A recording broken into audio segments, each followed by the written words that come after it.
Құрметті достар, мен қазақ тілден келген тағамға өте риза болып отырмын. Қараңыздаршы, қандай үлкен количествода алып келген. Міне қорабының өзі қандай үлкен. Бұның ішінде не бар деп ойлайсыздар?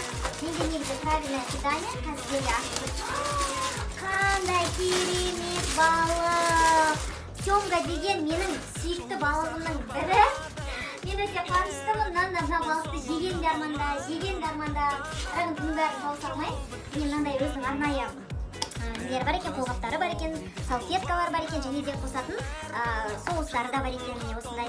Осы соусты қосу арқылы қазір біз жейміз.